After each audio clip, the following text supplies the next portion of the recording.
everyone! Today I am talking about travel crafting, knit and crochet projects to take with you on vacation, and how do you pick? Today's topic is going to be how do you pack crafting materials when you are traveling? I recently got back from a week-long vacation, and packing my knit and crochet projects was definitely harder than packing my clothes. So I thought I would talk through what my process is, and what I think your process should be so that you have an easier time with it than I do. Just because I feel like this is something that a lot of crafters struggle with, is how do you decide how many projects to take, which ones, what supplies you should bring, also not just the projects, and making sure that you don't have so much that they're taking up so much space that you don't have room for clothes, all that jazz. So the first thing that I want to go through is all of the projects that I wanted to take with me. So I try to keep my projects in their own bags, with all of the parts. Like if I have 10 balls of yarn because I'm making a sweater, I try to keep them all in the bag. So I have 5 bags of projects. A lot of these are bigger projects. Like this is a sweater. This one's a sweater for my husband. So there really are, I think there's 15 balls of yarn in here to make that one. So this was kind of my starting spot when I was trying to pick and decide what I was going to bring with me. Now, of course, my initial thought was bring all of them. How could I possibly choose? It'd be like choosing a favorite child. Just bring everything and then you would have it. Well, we were going to be gone for 6 days on a vacation with my 3- and 5-year-old child. So there's not a lot of downtime. And secondly, we're all going in our one small car, and all of our other stuff has to fit in there. So it was not practical to bring all 5 things. So I'm going to go through each one and talk about sort of what, as I was pulling them out, I'm thinking, would this be a good thing to take? Sort of how my brain decided what I finally ended up taking with me. So the first one is the giant sweater for my husband. I knit him one sweater before we were even engaged. The sweater curse is not real. And we've been engaged for 10 years. So I made him one sweater once and it was more than 10 years ago.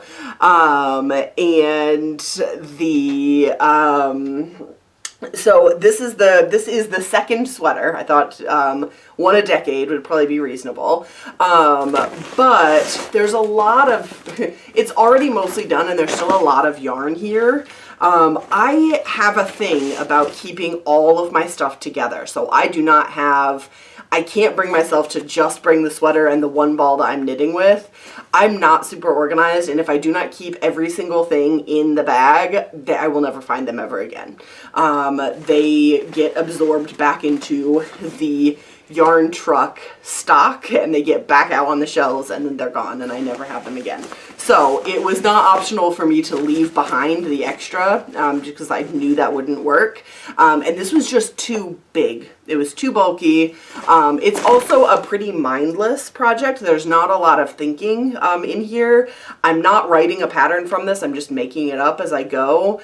And it's just a really straightforward one. And I have several other projects like that. And for me, if I'm going to bring multiple projects, I like them to sort of tick different like use case boxes almost. So if I've got one big project that doesn't use a lot of brain cells, I don't need a second one. I want a project that uses more brain cells. So if I'm in the mood to pay attention, I've got an option. If I'm in the mood to sort of zone out, I've got an option. So this one was too big and it didn't, it's a mindless one, and I had another mindless project with me that I knew that I did want to bring that was smaller so it wouldn't take up as much space in the suitcase. So the big one stayed here. It did not come with me. That was the same thing for this one. This is this is a long neglected, long abandoned project that every single time that I think, okay, I'm gonna go someplace, I'll just bring this and then I'll have to work on it so that I finish it. And then I remember that I didn't really like doing it, and that was why I haven't finished it. So this is hand spun yarn that I spun a long time ago, and I have a lot of it. But I started knitting this skirt, and it's done in panels, and I love the concept of it, but I don't love the project, and I just need to rip it out and move on with my life. But I can't bring myself to, because there's so much knitting in this already, that I always think this would be a good vacation project, because if I brought it, I would have no choice but to deal with it. Whereas as it stands now, it just lives in the sort of stash, out of sight, out of mind, and I don't do anything with it. The other issue with this one is there's Angora in it, and it makes my nose itch. So this would have been good in that if I would have brought this and this only, I would have been forced to deal with it, which would have been a benefit. But the whole point of this vacation for me was to chill out and be relaxing, and so I didn't want to bring a sort of task project that I wasn't really going to find relaxing or all that enjoyable. So this one was out, even though I would recommend, if you have jobs that you just don't want to do, if you bring those with you on vacation and you don't bring anything else, it does force you to do that. You don't have another option. So I think that can be a good way to go, but it kind of depends on what your mindset is going into your travels, about if that's something that you want to do. This one made the cut. This one came with me. This is a crochet piece that is done. It's double-sided, so it's mostly orange on one side and mostly teal on the other, but you can see like the peak of color coming through on the other one, or on the other side. And this one is done with some of my husband's hand-dyed yarn, our Nomad original yarns, and there's cashmere in it, so it just feels really lovely. There's a bit of brain cells. This is a pattern that I'm writing up, and I'm not as experienced a crochet pattern writer as I am a knitting pattern writer, and so this one did tick that box of a little bit more brain cells that I needed, but not so many that I sort of wouldn't be able to put it down if I needed to. So this one felt nice. It was pretty colors. It was enough brain cells to fill that gap, but not so much that I wasn't gonna have it in me to work on it. So I got this one. Most of the blue is done, and sort of halfway across with the orange. So I did get some of this done, and the only thing that I brought with me in the bag was the 2 yarns and the crochet hook. So when I pack to go, I have one project in one bag, and that was project number 1. Only two more to sort of evaluate and go through. This was another hand spun of mine. It's a gradient, and I'd started this a long time ago. That Angora yarn is still making my nose itch. I'd started this one a very long time ago, probably 2 years ago. And it's a gradient, and it goes from both ends of the same ball of yarn. So it starts off at a really light purple, and then the outside is like almost a black purple, like a really dark purple. And it's a shawl that increases, and as it increases, the colors get closer together, until eventually it's just going to keep getting bigger, and the whole thing will be the same color at the very end, because I'll have met in the middle. I really like this project. I liked this project so much that I started another very similar project out of a yarn that we actually have for sale, because the issue with this one is it's some of my hand spun. It's not a yarn that we sell, and what happens when I make a piece like this and then wear it, people want to make it, and they can't because it's not yarn that we have. So it made me want to start a different project, and I thought it would look neater if there was more color change happening. And so this yarn was the perfect one. This is the one that Buy Yarns dyed specially for us. It's called Yarn Truck at the End of the Rainbow. And it goes from the yellow through the pink to purple, and then this teal on the outside that fades to a lighter teal and into a green. So I'm doing almost the identical thing, but you get more color shifts, which are very exciting and cool. Plus I changed the way I did the increases a little bit because I didn't like it so much on the last one. And so this made the cut to come with me. This was my sort of small compact one that didn't use any, or it wasn't as big. It didn't use a lot of brain cells, but it was a lot smaller than the men's sweater. That was my other option. So this one made the cut also. And the same thing, I have the ball of yarn, the needles that I'm using, and they go in the bag. So this was my vacation knitting. The real truth is I did not get very much time to do vacation knitting. I think that is often true. I think it is a very, very common thing that crafters do, is take way more things with them than they will have time to work on vacation. And if you've got the space in your luggage and it makes you happy, go for it. But my personal recommendation would probably be 2 projects for most people. One of them that was a pretty low bandwidth project that you could kind of just do if you just wanted to unwind a little bit. And one of them a higher brain space requiring project that you may need to make notes with and do some different changes. My other recommendation is take stuff that you really like that's going to make you happy. So this might be a great time if you've got this, like the special yarn. You bought like a special treat yarn for yourself or received something as a gift. Something that feels really nice or that you really like the color of, kind of just as a special treat to go along with your holiday. It's sort of like celebration, an extra special nice thing. I think is a really nice way to go. So that was kind of the other part of what sold me on the cashmere project. Was I just wanted that sort of luxury. The other thing to think about is size. Smaller projects tend to be better for traveling. I know socks are a super, super common and popular project to take with you because they are so small and there's often not a lot of brain cells in them, especially if you're a sock knitter and you've done it a bunch of times. You can kind of autopilot that, which can be really nice. So that is what I went through to narrow it down to 2. I easily could have just taken one. If I was going to just take one, I would have taken the one that had more stitches to require to get to the end. This crochet one, it's a little bit heavier yarn and it's a very open pattern with it. And so it was very conceivable that if I would have just taken this one, I would have finished it and then not had anything else to work on. And so that's kind of your other thing. So you've picked your projects, you pick something that is not so big that it's going to be really overwhelming. You've got options in terms of lots of brain cells, not as many brain cells. Picked yarn that is really lovely, that you really like, something that's not going to take up too much space. You've got your projects. What other things do I think is a good idea to bring with you? My actual truthful answer is I brought nothing else. I had no other tools or notions or anything. I didn't have a notions bag. It was literally just that.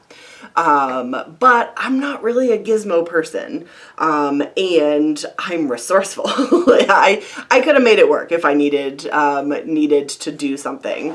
Also, we were staying, like in an Airbnb, so there were sort of kitchen scissors and steak knives and stuff if I would have needed to cut yarn. I had the option to do that, and I knew in those 2 projects I wasn't going to be doing any like putting yarn on or stitches on waste yarn or cutting different colors, doing any sort of a color work crochet project, anything like that. There wasn't going to be a big need for me to do any of that kind of stuff, so I just didn't bring any of that. what do I think is a sensible thing for you to bring, or for a standard, a normal person to bring? I pack light. I don't do a lot of extra stuff, especially when I'm traveling. Things that I think are very sensible to bring is scissors or snips of some sort. Obviously, if you're going on an airplane, you may have some limitations there, but there are certainly some options. If you're in a pinch, a steak knife will work. Car keys will work if your yarn's pretty thin. If it's made of a wool or alpaca, you can just pull the yarn and break it. There's a lot of options if you don't have scissors or snips, but they can be handy, especially depending on what project you're working on. Another useful thing would be a tapestry needle. I didn't actually grab one of those to hold up, but a needle that the eye is big enough for the yarn you're using to go through the eye. If you're going to get to the point where you would be weaving in ends. I knew there was no chance that I was going to get to the point where I was weaving in ends on these projects. A tape measure if you're doing something like socks where you may need to measure, or any project where it says do however many inches before you do the next thing. A tape measure to tell you how many inches that is would be a useful thing for sure. I have a secret desire to get a tattoo of a tape measure like on my arm somewhere so that I don't have to bring a tape measure with me. I just have like a 12-inch ruler kind of a deal. I'm not sure I'll ever actually do it, but I think it seems like it could be useful. And then stitch markers. If you use stitch markers a lot, or if you're doing a project that calls for them, or if you know that you just tend to like to have that security to be able to put them in, grab yourself some stitch markers.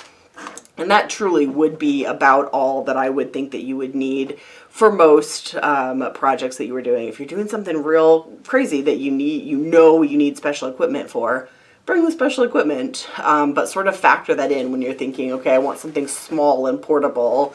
If you need a pom-pom maker or something, like, does that start to make the project bigger to the point where it's not going to be very practical to pack any longer? And you can, and I would recommend keeping these in a thing, a little pouch, a Ziploc bag. There's tons of really cute Notion bags, any of that kind of stuff. The biggest reason is if the covers come off your scissors, you don't want these floating around in your actual knitting or crocheting bag, and then you don't want to get your tape measure all tangled up and stuff in there as well. Plus it's just easier to find little stuff, so you can throw that bag with your notions in it into one of your bags, and then you get the issue of where do you keep your bags. So everything is packed, you've got everything you need. Where should these live in your traveling? I have done a lot of traveling by a lot of different vehicles in my time, and it kind of depends on where you're going and how long the actual trip part is going to take. So for this particular trip, it was a 3-hour drive and I did all the driving. So these just went in my suitcase in the trunk. I knew that I was not going to have any time to work on them during the actual traveling time, and so they didn't need to be someplace where I could get to them. When I have gone on airplanes, it's been a while since I've flown, but I lived in England and am from the United States, and I would fly back and forth pretty regularly, so I did a lot of flying for a good couple of years there. What I would always do is have one project in my packed bag and one project in my carry-on. That way, heaven forbid, if they took away my knitting needles or my crochet hook as I was going through the baggage check or whatever, I had a project for when I got there. I wouldn't have one for the journey, but at least I would have something in my bag for when I got to the holiday. I would have something to work on. I know when I was doing it, the official TSA regulations said that you could bring knitting needles or crochet hooks of any kind, like metal, bamboo, didn't matter. They were all allowed. My experience was the actual rules don't matter. It's the person that you're working with, whether they are going to take them away or not. Best advice, do not argue with TSA agents. If they say you can't have this, I mean, I actually did print out the TSA rules that said that they're allowed. I didn't ever make that case. I just said, okay. I do think crochet hooks tend to be taken away less. They're shorter and not as sharp. I do think smaller gauge knitting needles tend to be taken away less. I do think ones made out of wood or bamboo tend to be taken away less than metal ones. But sort of keep that in mind. I'm not telling you to try to sneak things onto a plane, but I am telling you that, boy, did I have some hair picks for putting my hair up in buns that were very conveniently identical to wooden double-pointed needles for making socks. And I've never heard of having like the wooden chopsticks that go in your hair taken away on a plane. So I have done that. So if you're going to be, the traveling part is going to take a long time, kind of think about where can I put this during the traveling part. To be able to have access to that. Also, if you are flying, bring something else to do, like a book, so that if they do take away your knitting needles or crochet hook, you have something else to do on the however many hour flight it is. I have also traveled by train and by boat a fair amount, and neither of those is there the issue about them taking things away, but a lot of those trips will be very, very long. So make sure, if you may want to switch between projects, like you want a project that you're not thinking about tons for a while, and then you want a project that you are thinking about, don't have them both, like don't have one in your carry-on and one packed away in your luggage that's going to be really hard to get to. Have them both in your carry-on. If it's going to be, like I took the boat back from England when I moved back to the United States. It was like a 7-day journey. Don't pack your things in the trunk that's in the like hold where you can't get to it until you get there. And the same for train journeys. Make it someplace easy to get to if you think you might want more than one.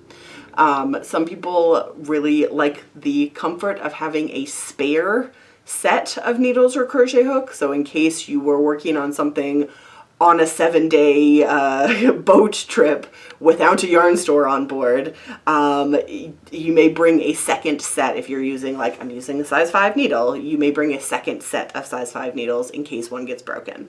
I think that applies more if you're going to be gone for a really long time period. So I hope that sort of thinking through and talking through how to pack craft supplies and craft projects for a journey was helpful. You will notice that all of these were projects that were already started, and these were all projects that weren't just started a little bit. They like half done kind of a thing. I personally like to do that because I like to know that I like the way the pattern is coming out. I like the way the pattern's written. I like the yarn with the needle combination, how that's working together. I'm enjoying the project. I don't like to take like a pattern, a ball of yarn, and needles that I haven't started with yet. I like to have gotten into it enough to know that I'm enjoying working on it. But if you have different preferences, if the excitement of starting a new thing corresponds well to going on holiday for you, that's certainly a fine thing to do.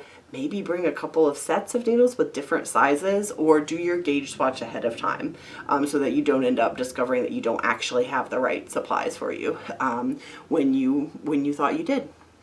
So if you've got any questions, let me know down below. I would love to hear from you if there are special tips and tricks that you like when you are traveling with your projects. And also I'm kind of excited I hadn't gone through all of my projects in process. This is all of my UFOs, my unfinished objects. I hadn't gone through them all before this trip planning for quite a while. So I'm kind of excited to finish a few of these and get those going again.